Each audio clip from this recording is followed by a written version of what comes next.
Hello, everyone. Welcome to Courageous Custody, your weekly dose of empowerment and practical guidance. I am Renee Rodriguez, the creator of the Custody Blueprint, divorce mediator, and parenting coordinator.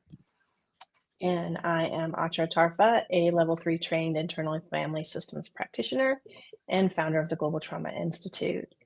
And Renee and I understand the unique challenges protective parents face in the courtroom. So our mission weekly is to equip you with the strategic thinking and the emotional support that you need to navigate this difficult journey with strength and resilience.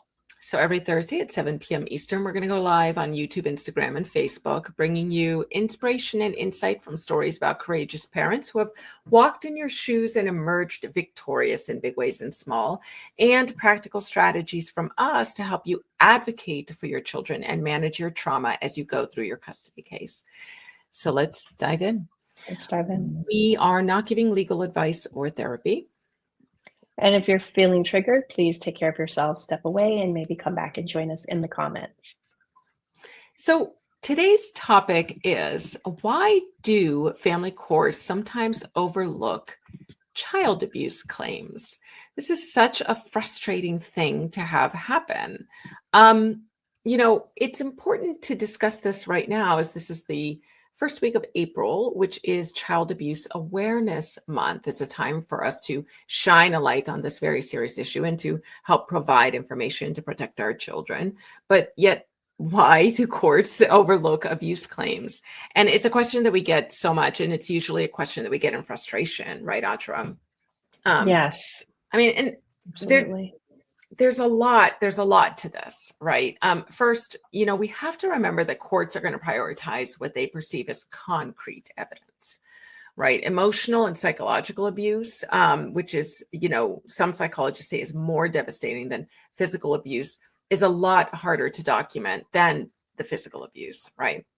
And courts can also be influenced by biases, sometimes inadvertently, leading them to underestimate the severity of certain abuse patterns. I think we find this especially quite a bit when it comes to CSA, child sexual abuse, right? It's very, very hard for anybody to believe that it's happening. It's hard to accept that it's happening. And that creates sort of a bias in all of us.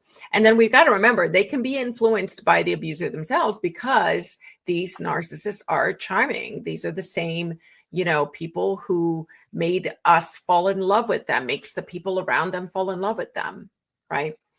So then if we're going to take a look at evidence, then, what is most effective? Well, documentation is key. Over and over we hear, all the documentation you're doing is not necessary. It's too much. And again, I know that, people have heard me say this again and again, but I do prefer it when protective parents document as much as possible, pretty much everything, because then it does come up. We want to have documentation also of things that are not happening as much as we do things that are happening.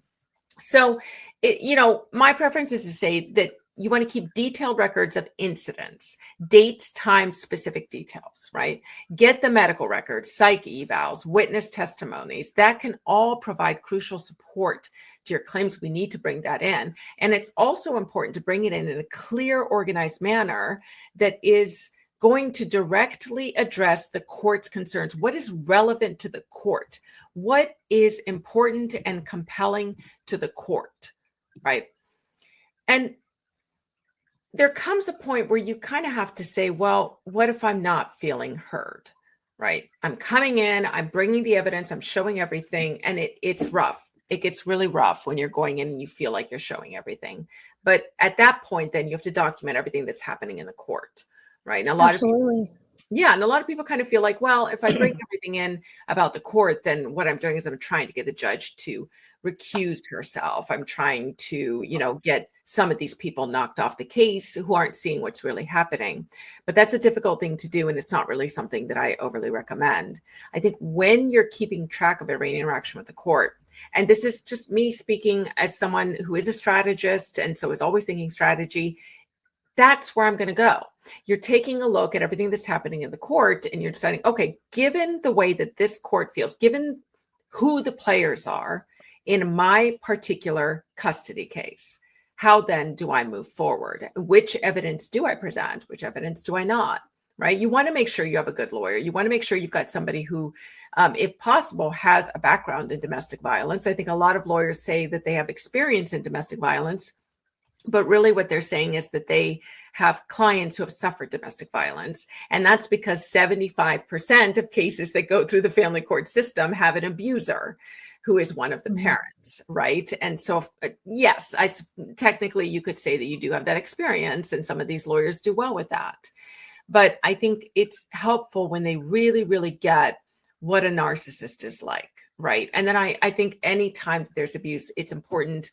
I'm a big fan of people having a domestic violence advocate and a protective parent bringing that advocate to court if possible, not as someone who sits beside them, but just as a court watcher. But yes, the narcissists are very charming. They look reasonable. They look cooperative. They're missing their children. Oh my goodness, I'm being kept from my children. But behind closed doors, they are abusers. So we have to find the patterns. We have to, and I know that, you and I have done some vodcasts that people can find on our, on the YouTube channel that go through, what do we want evidence to look like? How do you present it? But it is always crucial to stick to the evidence. I think so many of our protective parents want to tell their stories and feel that if it is something that if they're compelling enough about it, if they really include the right details, that's going to move the court, when we know that it doesn't. But I think we see a lot of that, right, Achara? Yeah. It's, from an internal family systems lens, it's to speak to the way the family courts handle abuse claims. They often overlook them or they minimize them. And I'm through the lens of a IFS, I'm going to maybe have the court be its actual own protector manager part that really prioritizes stability over safety, meaning that I want order, I want neutrality, I want efficiency over real deep truth, over things that are actually happening. And judges, attorneys, and evaluators, they themselves may have parts that fear making the wrong call or lead them to sort of default to shared custody, and sometimes often even dismiss abuse allegations as high conflict disputes rather than real, actual life or death dangers. And there is a strong push for reunification at all costs. And that really comes from that belief that children always need both parents, even if one is abusive. But the studies have shown that having a parent that is abusive in a child's life, right, that is not actually helpful and conducive for the child. So we have these legal professionals who often have their own parts that block this awareness and block the latest research about trauma that has come out. And many judges and lawyers have been conditioned by these roles that they are in, their jobs, to really speak to rationality over attunement. I like to say, we say in internal family systems that managers live from the neck up. It's all head. It's all head. And there is no emotional, sort of attuned, embodied sense of what a lived experience of an abuse survivor is. And so they may have firefighter parts that really shut down any difficult emotions or things that are going to be maybe shared because they are minimizing abuse claims. Because fully acknowledging them would require facing discomfort or bias. And so if, all judges and lawyers and court professionals, they have often their own unresolved trauma. And so there are parts of them that make it really difficult for them to hold space for others if they're not able to do that for themselves, and may unconsciously reject their own narratives and experiences that they've had in their own lives. So it's really important to understand the court as a system, as a framework of what people are experiencing when it comes to why family courts overlook these abuse claims. And there's, the false allegations fear is also a protective strategy. Courts often operate from a place of distrust, assuming that one parent is lying to gain an advantage. They often see both parents at fault. You and I talk about this all the time. Yeah. Like, there's just both of you are to blame. And so there's the skepticism that comes from this, strategy to neutralize and sort of have everyone on this equal playing field when it's not equal at all. There are systems in place that already have these biases, and it ends up harming protective parents and dismisses their real abuse claims. And so the fear of false allegations leads to this both sides thinking abuse claims are treated as really just part of the custody dispute rather than, like I said earlier, serious, dangerous concerns. And that is really unfortunate and very hard, especially for my heart to see on a regular basis. And so that the court system's focus on evidence really favors abusers, not the people that have suffered the abuse, not the survivors. And oftentimes that's the protective parent and the children. And so when it comes to the IFS lens, we understand that trauma survivors process and recall events differently. And so a protective parent may struggle or come off as too much or being emotional, and they're not able to articulate the abuse in a convincing way, while the abuser, who has had tons of practice being cool, calm, and collected, appears that way in court. And they have these, abusers have these well-developed manager parts that really help them present as stable and rational and cooperative. And it makes the courts easier to side with them because the courts, again, don't value emotional attunement. They value that neck up strategy, right? What is calm, what is cool, is what is collected. And they rely heavily on hard evidence like medical reports, police reports, teacher reports from the school. Those are often absent in emotional and psychological abuse cases. So the more you're able to document and the more you're able to have third party document the abuse, the better off you will be because the strategy relies for the courts on heavy evidence documentation.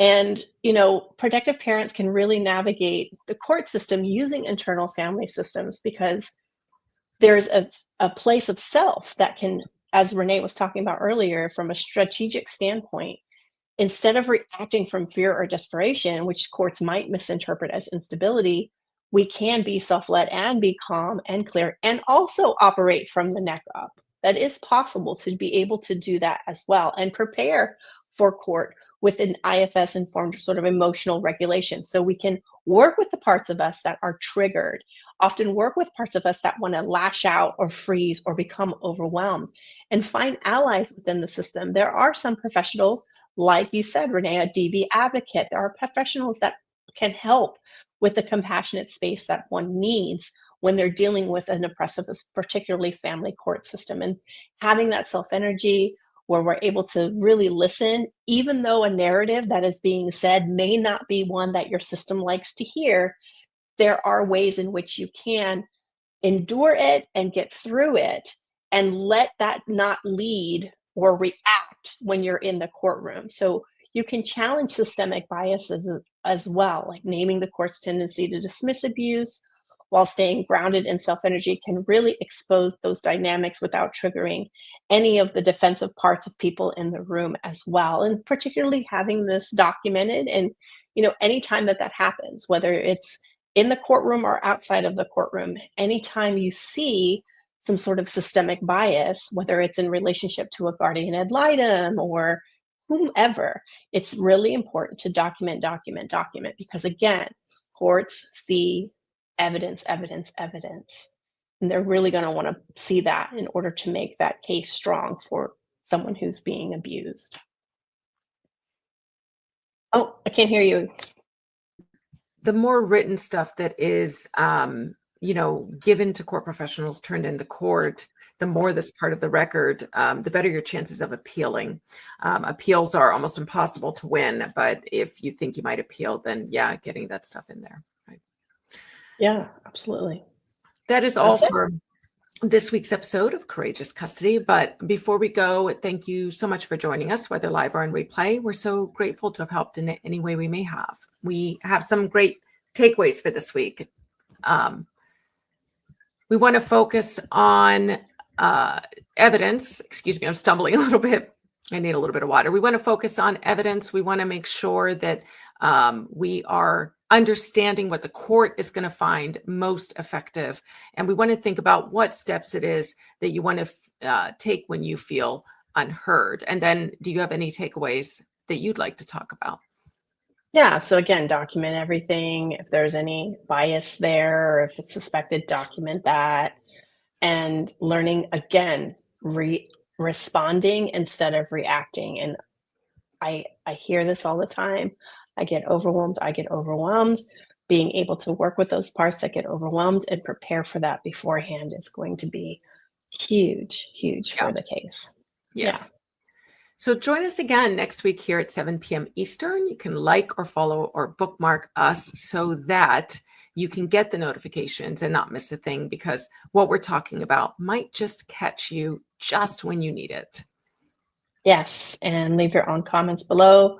And wherever you're listening, make sure that you tune in, because we want you to know that you're not fighting alone at all. So until next week, stay strong, stay informed, and really keep fighting for what matters most. Bye-bye, everyone. Bye.